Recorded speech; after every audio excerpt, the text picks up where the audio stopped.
오늘 함께 봉독하실 하나님 말씀은 창세기 24장 50절로 61절까지 말씀을 교독합니다. 마지막 절은 같이 읽겠습니다. 라반이 부두엘이 대답하여 가로되 이 일이 여호와께로 말미암았으니 우리가 가부를 말할 수 없노라. 리브가가 그대 앞에 있으니 데리고 가서 여호와의 명대로 그로 그대의 주인의 아들의 아내가 되게 하라. 아브라함의 종이 그들의 말을 듣고 땅에 엎드려 여호와께 절하고 은금 패물과 의복을 꺼내어 리브가에게 주고 그 오라비와 그 어미에게도 보물을 주니라. 이에 그들 곧 종과 종자들이 먹고 마시고 유숙하고 아침에 일어나서 그가 가로되 나를 보내어 내 주인에게로 돌아가게 하소서. 리브가의 오라비와 그 어미가 가로되 소녀로 며칠을 적어도 열흘을 우리와 함께 있게 하라. 그 후에 그가 갈 것이니라. 그 사람이 그들에게 이르되 나를 만류치 마소서. 여호와께서 내게 형통한 길을 주셨으니 나를 보내어 내 주인에게로 돌아가게 하소서. 그들이 가로되 우리가 소녀를 불러 그에게 물으리라 하고 리브가를 불러 그에게 이르되 내가 이 사람과 함께 가려느냐. 그가 대답하되 가겠나이다. 그들이 그 누이 리브가와 그의 유모와 아브라함의 종과 종자들을 보내며 리브가에게 축복하여 가로되 우리 누이여 너는 천만인의 어미가 될지어다. 내 시로 그 원수의 성문을 얻게 할지어다. 리브가가 일어나 비자와 함께 약대를 타고 그 사람을 따라가니 종이 리브가를 데리고 가니라. 아멘. 자, 오늘은 누구나 순종해야 할 말씀이라는 제목으로 하나님 말씀을 함께 나누겠습니다. 하나님은 어제와 오늘이나 영원토록 동일하신 분이십니다. 세상은 변하죠. 세상의 모든 것은 다 변하지만 하나님만큼은 유일하게 변하지 않으시는 분, 어제와 오늘이나 영원토록 동일하신 분이시다라는 것이 바로 우리의 믿음입니다. 농사를 지으시는 분들이, 우리가 농사 짓는 분들은 이제 농사 짓는 시기가 정해져 있죠. 그래서 저희 아버님께서도 고구마를 심을 때 항상 5월 5일 한 그 날짜 정도에 심습니다. 빨라야 그거보다 약간 더 빠르거나 약간 더 이렇게 날짜를 두지 그거보다 훨씬 더 빠르게 하진 않더라고요. 그 이유는 예전에 날씨가 좀 따뜻하니까 좀 빨리 서둘러서 고구마를 심어보자라고 심었더니 어느 날 갑자기 새벽에 서리가 와서 심었던 모든 고구마가 한꺼번에 싹 죽었던 경우가 있었거든요. 그러니까 낮 기온이 따뜻해지고 더워지고 이 정도면 충분하겠다라고 생각했지만 새벽에 어느 날 갑자기 서리가 오는 날도 있더라고요. 그래서 아버님께서 이제 한 5월 5일 전후로 심으면 괜찮다라고 한 얘기를 듣고 그 이후부터는 대략 고구마 심는 날짜를 한 5월 5일 그 날짜를 대략 맞추는 것 같습니다. 근데 그것은 옛날 아버님보다 훨씬 더 이전에 농사를 지었던 사람들이 경험에서 시작된 겁니다. 그러니까 농사라고 하는 것은 언제쯤 뭐 한다, 언제쯤 뭐를 낸다, 언제쯤 뭐를 한다라고 하는 그 모든 것들이 우리보다 먼저 살았던 분들의 대부분의 경험이죠. 그러니까 경험상으로 봤을 때 이때쯤 하니까 괜찮더라, 이때쯤 하니까 충분하더라라고 하는 그런 경험이 축적되다 보니까 그것에 맞춰서 농사의 어떤 달력이 나온 겁니다. 그건 아마 우리 아버님이 사는 이 시대가 아니라 훨씬 더 이전부터, 그 이전부터 농사를 짓는 모든 사람들이 대략 한 해의 농사는 언제부터 시작한다라는 경험이 축적되고 축적된 겁니다.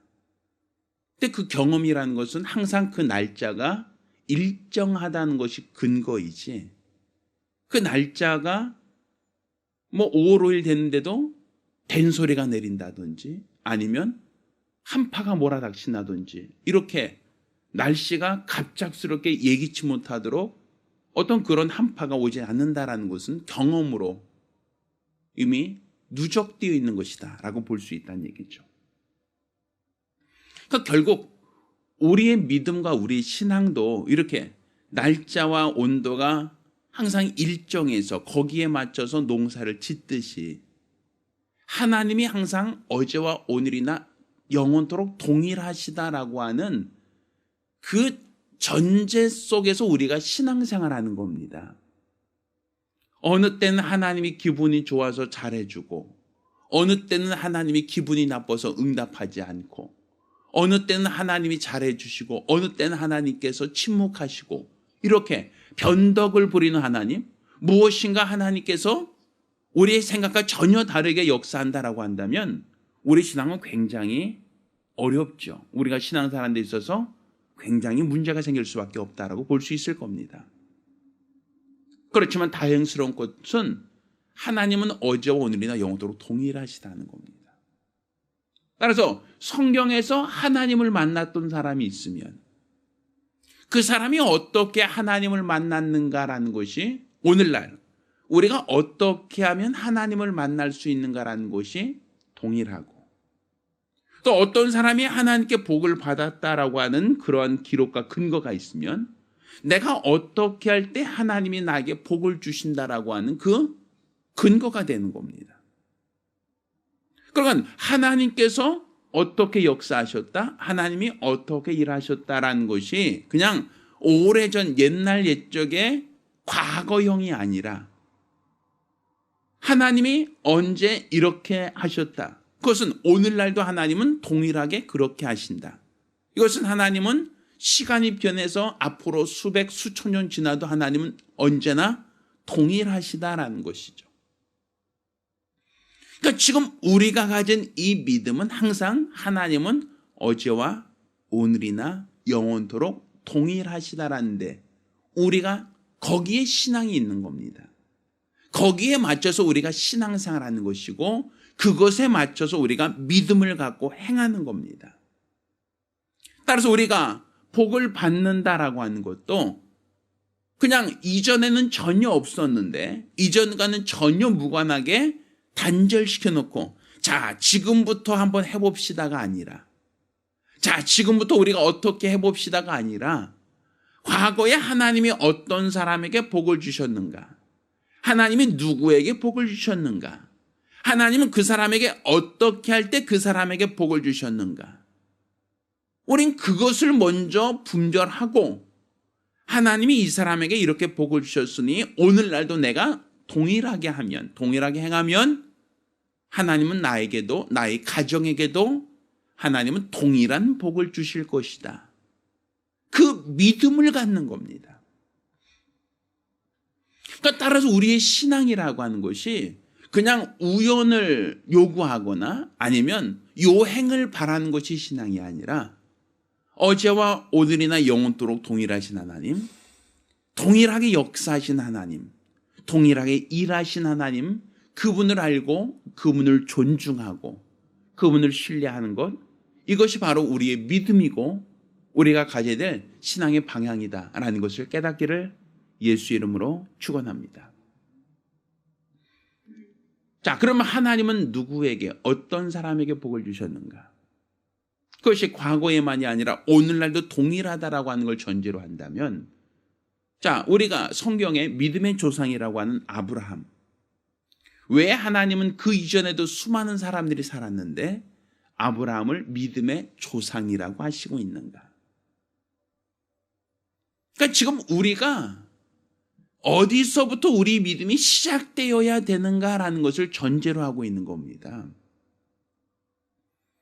그가 어떠한 사람이었기에 아브라함보다 먼저 믿음이 있었던 사람이 없었다라고 볼 수는 없단 말입니다.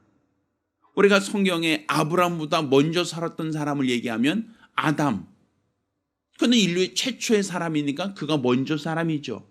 조상이라고 한다면 아담이 조상이 되어야겠죠.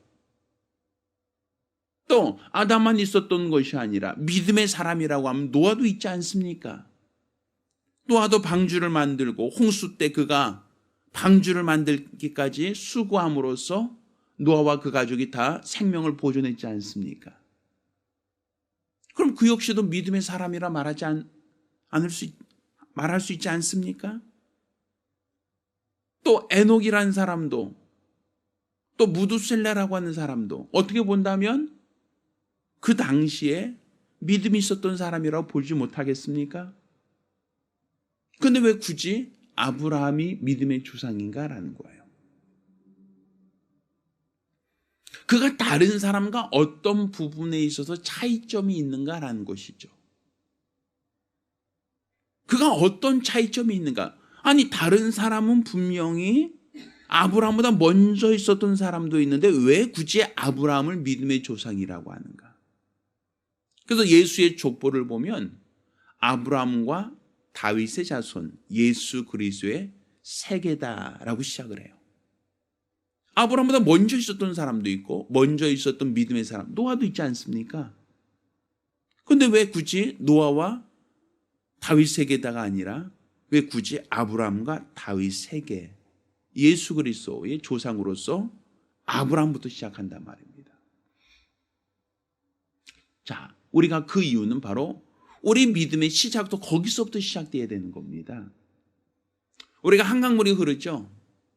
근데 이 한강물이 어디서부터 흐르는가라고 하여 그 수원지를 계속 찾아가다 보면 양수리를 지나서 더 계속 가다 보면 남한강 혹은 북한강 그 상류 쪽에 쫄쫄쫄쫄 나오는 그 샘부터 시작할 거란 말입니다. 그럼 그 샘을 우리는 한강의 물줄기가 시작되는 수원지라고 말하지 않습니까? 그러니까 한강물은 어디서부터 시작됩니까? 라고 하면 거기서부터라고 말할 거 아닙니까? 그것처럼 우리의 신앙도 어디서부터 시작되는가라고 할 때 아브라함과 다윗 자손, 곧 아브라함부터라는 것이죠. 그러면 왜 굳이 아브라함인가?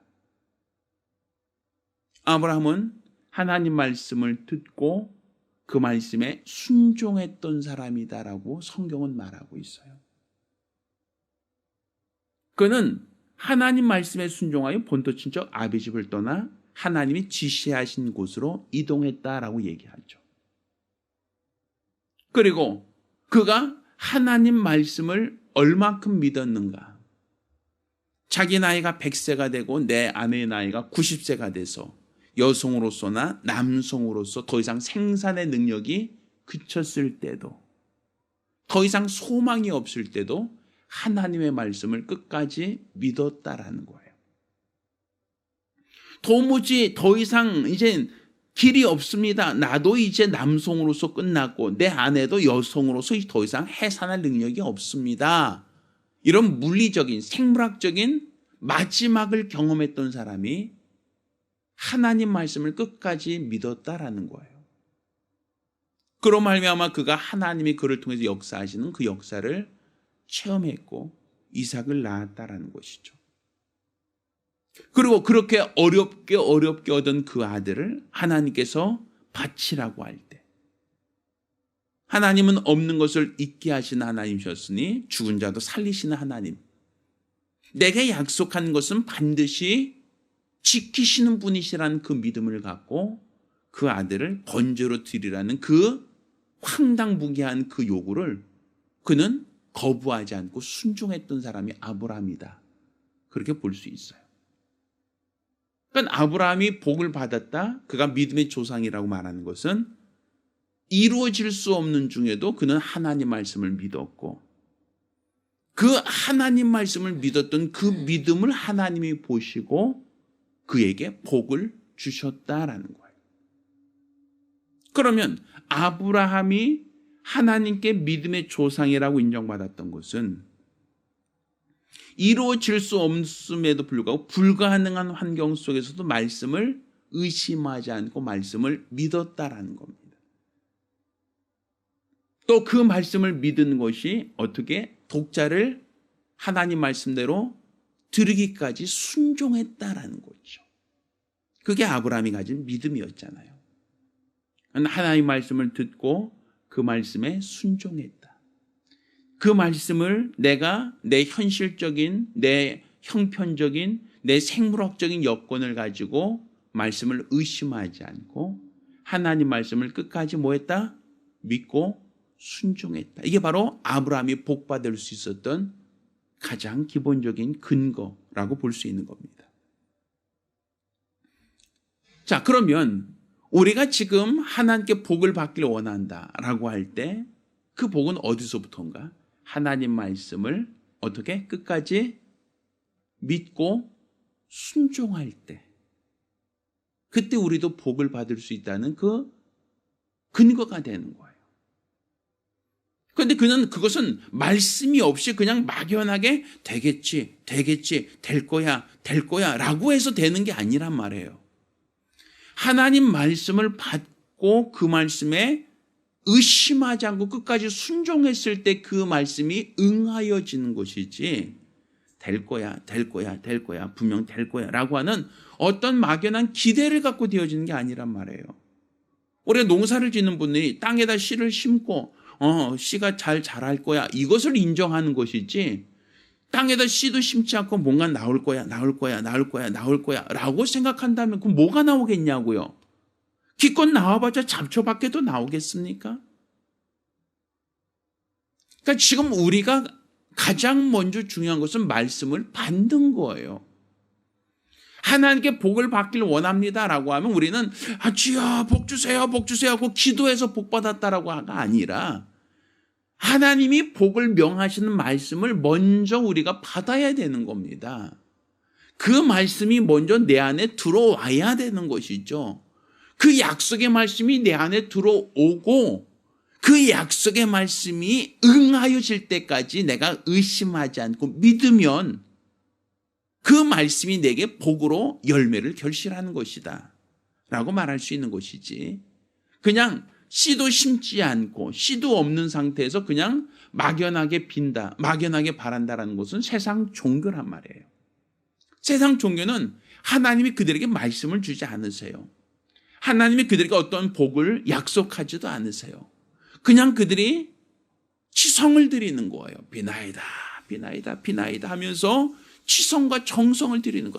잘 되길 바랍니다. 뭔가 잘 되겠죠라고 하며 막연하게 빌고, 막연하게 빌며 도와달라고 그렇게 구하는 것은 씨도 심지 않은 데서 뭔가 잘 자라겠지, 씨도 심지 않은데 뭐가 잘 좋은 열매가 결실하겠지라고 그 손바닥을 비비고 있다고 뭐가 나겠느냐는 거예요. 그건 요행일 뿐입니다. 정성이 부족해서 뭐가 자라지 않는 게 아니라 심은 것이 없어서 자랄 것이 없다라고 말하는 것입니다. 그러니 지금 우리가 먼저 기도하기 전에 먼저 씨앗을 심는 게 먼저입니다.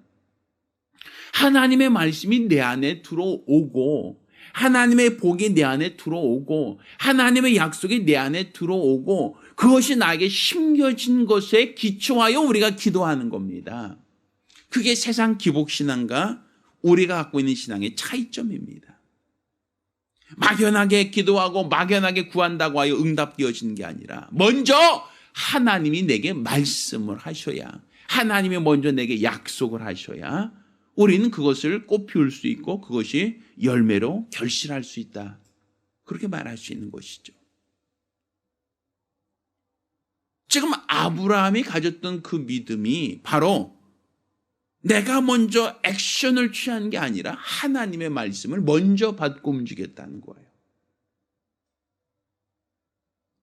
아마 이 앞에 도로에 운전하는 많은 사람들이 있죠. 근데 운전하는 사람들은 신호를 먼저 보고, 신호를 보고 움직이는 겁니다. 내가 아무리 바빠도 신호가 녹색이 변하지 않으면 내가 출발할 수가 없는 거예요. 신호가 빨간불인데 내가 출발하겠다라고 하면 사고 날 수 있고, 또 사고 났을 때 나는 그 누구의 도움도 받을 수가 없겠죠. 반드시 신호가 바뀐 것을 보고 출발을 하면 혹여 내가 사고가 났다 할지라도 난 그 피해에 대한 보상을 다 받을 수 있어요.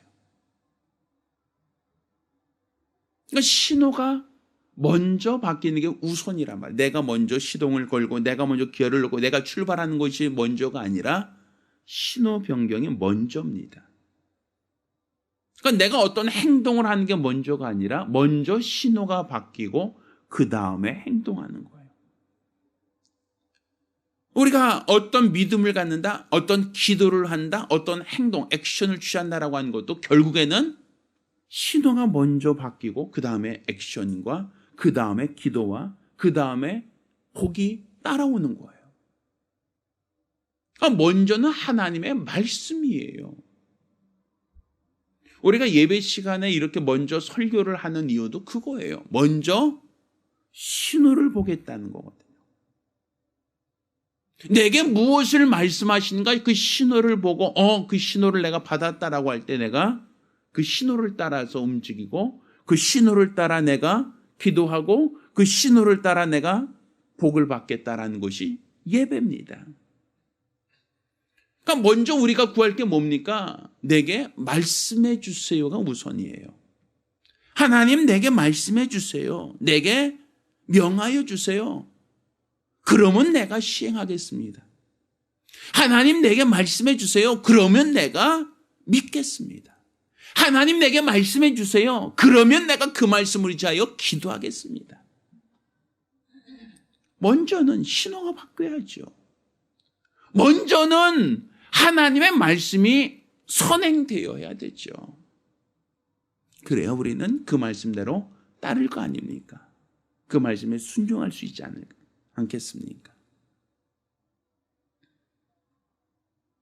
저는 예전에 친구와 약속이 있어서 전철을 타고 갔어요. 근데 제가 좀 집에서 조금 빠듯한 시간을 갖고 나왔는데 전철 하나를 눈앞에서 싹 놓쳤어요. 너무 아쉬웠어요. 같은 시간도 빠듯한데 눈앞에서 전철 하나가 샥 지나가니까 굉장히 안타깝더라고요. 그래서 그 다음 전철은 빨리 타고 가야지 하고 전철을 또 탔어요. 근데 그 전철이 제가 3호선은 저 끝까지 항상 가는 거로 알았는데 저 지축인가 어딘가 거기서 또 거기까지밖에 안 간다는 거예요. 아니 오늘 왜 이러냐. 오늘 왜 내가 이렇게 한 대는 눈앞에서 놓치고 한 대는 또 지축까지밖에 안 간다 뭐 이런 얘기를 하니까 오늘 시간도 바쁜데 왜 이렇게 오늘은 이러냐라고 하고 또 그것도 어차피 못 가니까 지축 더 이상 안 가니까 또 내렸죠. 또 그 다음 열차를 타고 가려니까 마음이 얼마나 급해요. 같은 시간 빠듯하게 하고 나왔는데 한 대는 눈앞에도 놓치고 한 대는 3호선이 종점까지 안 가는 전철도 있어라고 하면서 아쉽게 내렸으니 그 다음 전철을 또 기다려서 탔어요. 그러니 시간이 한 5분 10분 아무래도 늦을 것 같아요. 참 오늘은 참 시간이 좀 급하다 했는데 그것도 가다가 또 스트라이커예요. 신호 대기 정차 중으로 잠깐 이렇게 지체하겠습니다. 아니 이 전철이 무슨 신호 대기를 해? 제가 생각할 때는 전철은 신호 대기 같은 거 없잖아요. 그냥 빨리 가면 되죠. 신호 대기 할 게 뭐가 있었는데 신호 대기 중이라는 거예요. 여기서 왜 빨리빨리 좀 타고 앞 사람들 빨리 좀 타고 좀 빨리 좀 출발하지 왜 사람들은 다 타는데 문은 열었다 닫았다 하면서 출발을 안 하고 있는 거예요. 친구한테 참 미안하다. 오늘 좀 진짜 늦겠다.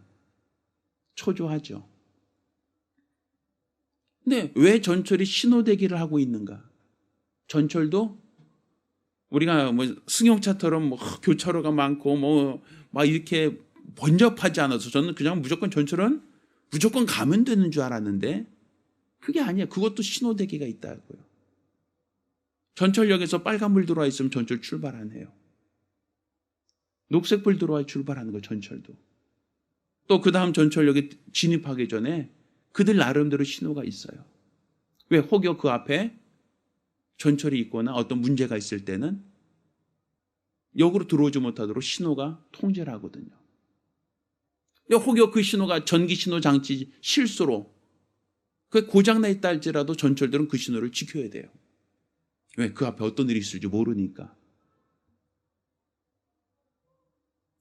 그러니까 우리가 전철은 신호가 없을 것처럼 여기고 그냥 무조건 가는 것처럼 느끼지만 그게 아니라고요.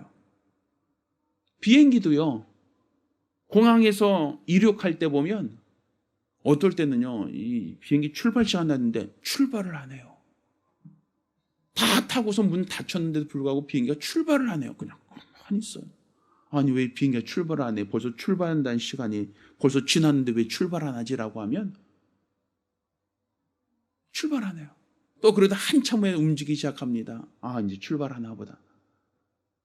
이륙할 때도요. 신호대기 있어요. 그것도. 저 관제탑에서 이륙해도 됩니다라고 하기 전까지는 비행기가 이륙하지 않아요. 비행기가 그 계류장 나와서 이렇게 보면 기다리고 있어요. 그것도 비행기도 먼저 이륙하고 그 순서대로 어떤 거 그다음 이륙하세요라고 관제탑에서 지시하지 않는 한 그 비행기는 이륙하지 않아요. 출발하지 않아요. 착륙할 때도 마찬가지예요. 아 도착했다 내리자라고 내릴 수 있는 게 아니라 관제탑에서 어떤 비행기 내리세요. 어떤 비행기 몇 번 활주로로 내리세요. 이렇게 얘기하고 나서 착륙을 시도하지 그냥 야 그냥 왔으니까 내려 그게 아니더라고요. 다 모두가 신호가 우선이라는 거예요. 기차도 비행기도 승용차만이 아니라 그 모든 것들이 다 신호를 우선으로 해요. 그러니까 내리라고 한 다음에 내리는 거예요. 그럼 우리 신앙도 마찬가지거든요. 하나님이 먼저 말씀하시고 그 다음에 우리가 행하는 것이지 내가 먼저 행동하고 내가 먼저 앞서가는 게 아니란 말이에요. 오늘 우리가 읽은 이 본문에는 리브가에 대한 이야기가 나와요. 그런데 하나님께서 이 리브가라고 하는 그 여인은 아브라함의 아들, 백세에 얻은 그 아들을 위한 며느리, 그 며느리를 어떻게 얻을 것이냐라고 하는 것에 대한 이야기예요. 그러면 이 리브가라고 한 여자를 가까운 동네, 아브라함이 본토 친척 아비집을 떠나 가나안 땅에 왔으니까 가나안 땅에 잘 빨리 정착하려면 뭐가 필요해요? 그 동네 사람하고 결혼해야 된다. 우리 정략 결혼이라고 하는 게 있잖아요. 내가 먼 지역에서 왔어요. 그럼 가나안 땅에 잘 살려면 거기는 호족들, 거기는 사람들하고 아내를 얻고 내 아들을 결혼시키면 어떤 결혼 관계를 통하여 그들과 어떤 연합될 수 있는 것이 돼요. 우리나라에도 예전에 그런 경우 있었죠. 어떤 지방 호족들의 딸을 데려다가 결혼하면 그 호족들이 입장을 볼 때는 자기 딸과 결혼한 사람을 심히 내쫓거나 몰아내지 못한단 말이에요. 그냥 집안이 연결되니까. 그러면 아브라함도 가나안 땅은 원래 자기가 살고 있는 연고가 아니었지 않습니까? 그럼 가나안 땅에 효과적으로 저기에 정착하려면 거기에 있는 사람의 딸과 결혼하는 것이 필요한 거예요. 왜? 거기 있는 사람과 결혼해야만 정략 결혼이 되고 거기에 조금 더 쉽게 정착을 할 수 있고 혹여 물이 필요하거나 뭐가 필요할 때도 그들이 우리 딸을 보냈으니까 우리 아들을 보냈으니까 그렇게 합시다. 이렇게 되지 않겠어요? 우리가 그 성경 보면 그 야곱의 얘기가 나올 때 야곱의 그 딸 디나가 세겜 족장의 아들과 어떤 성폭행을 당하고 그 다음에 세겜 족장의 아들이 그 디나와 결혼하겠다라고 얘기하죠. 그 딸을 내게 주면 우리가 당신과 하나가 될 겁니다. 우리 민족과 당신의 민족이 하나의 민족이 될 겁니까? 라고 하며 회유책을 쓰잖아요. 그것처럼 사실은 이 결혼이라는 것이 집안과 집안을 이어줄 수 있는 중요한 매개체가 될 수 있어요. 그러면 아브라함도 가나안 땅에 빨리 정착해야 되니까 가나안 땅에 있는 여자를 들여서 아내를 삼는 것, 며느리를 삼는 것이 효과적이다라는 건 분명하단 말이에요. 그런데 아브라함은 그 노종, 아브라함이 오랫동안 아브라함을 섬기던 그 늙은 종에게 맹세를 시켜요. 야, 너 내 아들을 장가 보내야겠는데 며느리감 좀 데려와라. 근데 그 며느리감은 반드시 가나안에 있는 여자를 데려오면 안 된다. 가나안에 있는 여자가 아니라 내 옛날 고향으로 가서 거기까지 가서 거기서 여자를 좀 데려와라. 이렇게 얘기해요. 그러니까 늙은 종이 아브라함에게 맹세합니다. 환도뼈에 손을 넣고 맹세해줘. 그리고 그 맹세에 따라서 그는 가까운 동네, 그 이웃 동네, 가나안 땅에 있는 여자를 고르지 않고 아브라함이 원래 살았던 고향, 거기까지 갑니다. 거기까지 가서 여자를 구하려고 하죠. 아내를. 자, 그리고 거기 가서 이제 만나자. 하나님께 기도하여 만난 여자가 리브가입니다. 그리고 그 리브가에게 자, 우리 주인에게 아들이 하나 있는데 그 아들에게 결혼할 여자를 우리가 데리러 왔습니다. 라고 얘기했죠. 그래서 그 여자를 데려오려고 했던 그 여자가 바로 리브가예요. 그러니까 하나님의 은혜로 그 여자를 만나서 그 여자를 데려오러 갈 때, 자, 그 여자 입장에서 우리가 생각해 보자고요. 그 여자 입장에서. 내가 결혼할 사람은 평생 같이 살아야 될 사람인데 얼굴도 몰라요. 성격도 몰라요. 그가 어떤 사람인지 한 번도 본 적도 없어요. 그러면 그리고 또 동네 사람도 아니고 저 멀리 가나안 땅에 있는 사람이래요. 그러면 내가 결혼한다라고 할 때 얼굴도 모르고 성격도 모르고 그가 진짜인지 아닌지 어떻게 알아요? 그럼 쉽게 따라가기가 쉽지 않죠. 최소한 그럼 내가 사람을 보내서 한번 그 사람이 진짜 있는지 확인해보고 그러고 나서 할게요. 이게 기본이에요. 진짜 그런 사람이 있는지, 그 사람 풍채가 어떤지, 그 사람의 성격이 어떤지, 그 사람의 재력이 어떤지, 이런 거 기본적으로 보고서 결혼하지. 그냥 늙은 종이 와서 내 주인에게 아들이 있는데 그 아들 좀 장가 보내려고 우리 주인이 나를 보냈습니다. 자, 따라가겠습니까? 라고 할 때 예, 따라갈게요 하고 따라가는 사람이라면 진짜 노처녀나 아니면 결혼이 하고 싶어서 목매고 있는 사람이 아닌 이상 쉽게 하기 어렵잖아요. 근데 리브가는 그 늙은 종을 따라가서 아브라함의 아들 이삭의 아내가 되었다. 이게 성경이 기록하고 있는 얘기입니다. 자, 그러면 리브가가 이렇게 아브라함의 아들 이삭의 아내로 왜 아브라함은 가나안 땅에 있는 가나안 지역에 있는 여자가 아니라 먼 데 있는 여자를 데려오라고 했는가? 또 그 여자가 따라온 것이 왜 중요한가? 이것은 하나님께서 아브라함에게 약속하셨죠. 뭘 약속하셨죠? 내가 너로 복을 주겠다고 할 때 뭘 약속하셨어요? 본토 친척과 아비집을 떠나 내가 너에게 지시한 땅으로 가라. 내가 그 말에 순종하면 내가 너에게 복을 주겠다는 약속이었어요. 그러니까 지금 아브라함이 하나님께 복 받았다라고 하는 것은 그가 먼저 뭘 받았다? 말씀을 받았다는 거예요. 복을 명하는, 복을 약속하신 말씀을 받았다라는 거죠.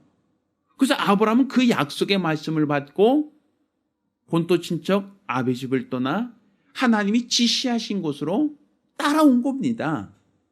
한 번도 가본 적이 없었던 곳이에요. 가나안은 한 번도 가보지 못했고 어떤 곳인지 모르지만 하나님이 가라고 하신 말씀을 따라서 아브라함은 따라온 거란 말이에요. 그런데 아브라함이 그 땅에 쉽게 정착하기 위하여 가나안 여인 중에서 내 아들을 위한 아내로 삼으면 그 아내는 예쁠 수는 있죠. 또 그 땅에 정착하기는 쉬울 수 있죠. 그렇지만 그 여인은 뭐가 없는 거예요? 뭐를 받지 않았어요? 가나안 땅에 와 있어. 가나안 땅에 평생 살고 있지만 그저 뭐가 없는 거예요? 하나님의 말씀이 없는 거예요. 가나안 땅에 살고 있지만 그 여자가 가나안 땅에 살았던 것은 내 아버지가 살고 있으니까, 내 할아버지가 여기 살고 있으니까, 내 조상들이 여기 살고 있으니까 그냥 여기서 태어나서 여기서 살았던 곳이지 하나님이 말씀이 그에게는 없는 거예요. 본토 친척 아비집을 떠나 내가 너에게 지시한 땅으로 가라는 그 말씀을 받은 적은 없어요. 그 여자는. 그러니 그 여자는 그냥 성품이 좋고 아름답고 다 좋을 수 있지만 가나안 땅에서 살고는 있지만 약속을 받고 사는 게 아니라 그냥 원래 살았던 사람이니까 사는 거예요. 그런데 아브라함의 조상 아브라함이 자기 고향으로 보내서 거기서 여자를 데려오라고 하면 그 여자는 한 번도 안 가본 땅에 가야 돼요. 근데 그 땅에 가기 위해서는 친정을 떠나야 돼요. 결혼한다는 것은 친정을 떠나는 거 아닙니까? 자기 집안을, 자기 아버지를, 자기의 모든 연고를 다 떠나야 되는 거잖아요. 한 번도 보지 못한 남자와 결혼하기 위해서, 한 번도 안 가본 곳에 가기 위해서 내가 지금까지 살아왔던 모든 것을 다 버려야 되는 거예요. 지금까지 내게 익숙한 모든 것을 다 포기해야 되는 거예요. 그러니까 결국 아브라함이 자기 고향으로 가서 여자를 데려오라. 근데 그 여자가 따라온다라고 한다면 결국 그 여자가 따라온다는 것은 뭐예요? 본토, 친척, 아비집을 떠난다라는 것을 전제되는 거거든요. 그러니까 결국 아브라함이 믿음의 조상이다라고 하는 것은 말씀을 듣고 말씀을 따라서 왔다는 것이죠. 그렇다면 아브라함의 아들은 이삭은 거기서 태어났지만 최소한 아브라함이 이삭의 아내는 어떤 아내를 얻고자 했었던 것이냐면 그냥 가나안 땅에 쉽게 정착할 수 있는 사람이 아니라 아브라함처럼 본토 친척과 아비집을 떠나서 아브라함처럼 순종할 수 있는 그 사람을 찾는 거예요. 똑같잖아요. 그래서 나중에 이삭도 그 아들을 낳았을 때 그 아들 에서가 가나안 여자와 결혼한 것을 굉장히 노여워해요. 그리고 그 아들 야곱을 어디로 보내요? 자기 어머니 고향으로 다시 보내서 거기서 아내를 얻어서 데려오죠. 왜 성경은 이렇게 굳이 멀리서 아내를 데려오게 하는가? 그래서 레아와 라헬을 결혼해서 데려오지 않습니까? 왜 굳이 거기서 있는 여자가 예쁘고 거기서 있는 여자가 성품 좋고 거기 있는 여자가 좋아서가 아니라 뭘 보는 거예요?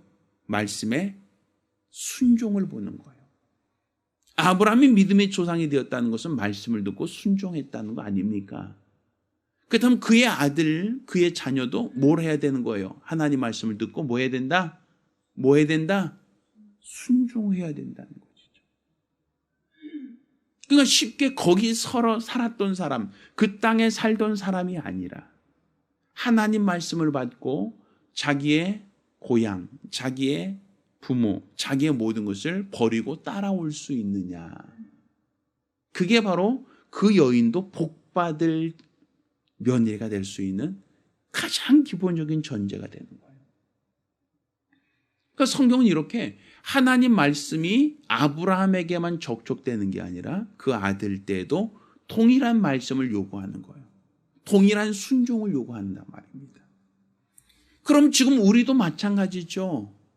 지금 우리도 하나님 복 주세요라고 한다면 지금 하나님 복 주세요라고 하는 게 막연하게 이나이다 비나이다 해서 될 문제가 아니라 내가 복을 받기를 원한다라고 하는 것은 마치 가을에 농사가 풍년되기 원합니다라는 것 같거든요.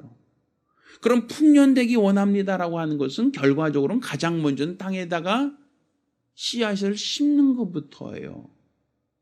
밭을 잘 기경해서 밭에 있는 모든 잡초를 다 제거해 버리고 땅을 다 뒤집어서 씨앗이 들어갈 수 있는 환경을 만든 다음에 가을에 거두길 원하는 씨앗을 심어야지요.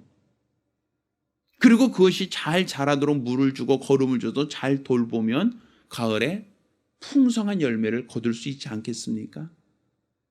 결국 풍성한 열매라는 그 복을 얻기 위해서는 내 땅에, 내 심령에 말씀이 심겨져야 하고 그 말씀이 심겨졌을 때 그 말씀에 내가 끝까지 순종하고 그 말씀에 끝까지 순종하고자 하는 각오, 그 결단이 필요한 겁니다. 그러한 사람이 하나님께 복을 받는 거예요. 그런 사람이 하나님께 응답받는 거예요. 그러니까 너희가 구하여도 얻지 못하는 것은 너희가 정욕에 쓰려고 잘못 구했다. 기복신앙이라는 얘기죠. 하나님의 약속을 받고 그 약속대로 복을 받는 것이 기본적인 정석이지, 말씀이 숨겨지지 않았는데 뭐 어떤 것을 기대한다는 것은 요행이란 말입니다. 따라서 우리는 이 리브가처럼 아브라함이 듣고 순종하여 따라왔던 그 길, 리브가도 똑같은 길을 따라가는 거예요.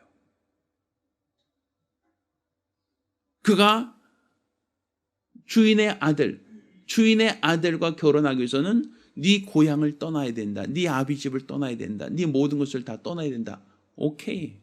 순종했을 때 그 여자가 믿음의 조상, 또 믿음의 조상과 하나님께 받은 약속을 대대로 이어갈 수 있는 여인이 된 것처럼, 우리가 지금 하나님께 복을 받기 원한다라고 한다면 나를 명하시는 하나님의 음성이 내게 먼저 들려야 되고, 그 음성에 내가 끝까지 순종하겠습니다라고 하는 결단이 필요한 겁니다.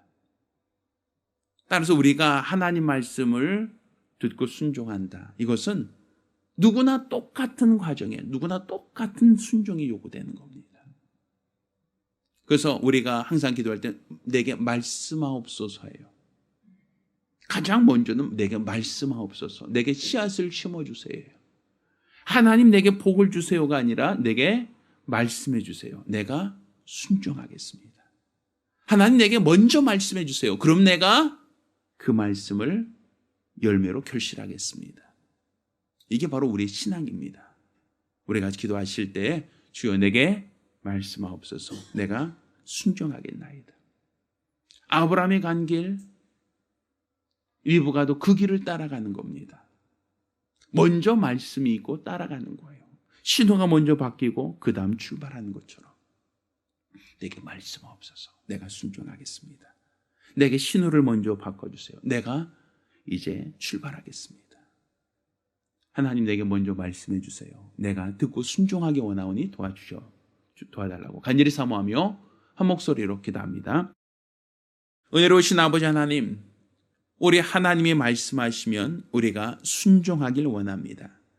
우리 하나님이 가라 하실 때 가고, 하나님이 멈추라 할 때 우리는 자리에서 멈추길 원합니다.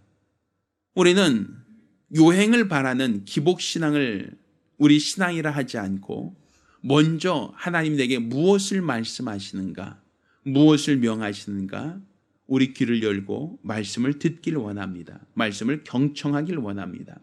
그리고 내게 명하신 말씀에 순종함으로 말미암아 하나님이 아브라함에게 복을 약속하셨던 것처럼, 또 리브가 역시도 아브라함이 가진 그 믿음으로 말씀에 순종했던 것처럼, 우리도 하나님 말씀을 따르며 말씀에 순종함으로 하나님께 복받은 가정, 하나님의 은혜 받은 가정들이 될 수 있도록 도와주시옵소서. 내 임의대로 움직이고 내 뜻대로 움직이면서 왜 하나님 나에게 이런 시련을 주십니까? 라고 우리가 하나님을 원망하고 불평하지 않게 도와주시고, 먼저 씨앗이 뿌려지고 그 씨앗이 자라 열매를 맺듯 내게 주신 말씀을 내 심령에 받고 그 말씀이 자라서 결실할 때까지 우리가 믿음으로 행할 수 있도록 도와주시옵소서. 우리 모든 성도들과 가정마다 하나님이 주신 복받는 믿음의 성도들과 믿음의 가정들이 될 수 있도록 역사하여 주시옵소서. 살아계신 우리 주 예수 이름으로 기도드렸습니다. 아멘.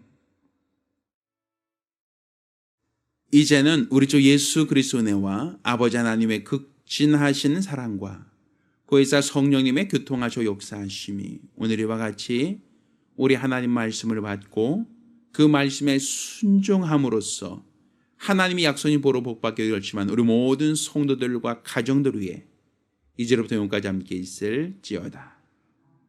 아멘.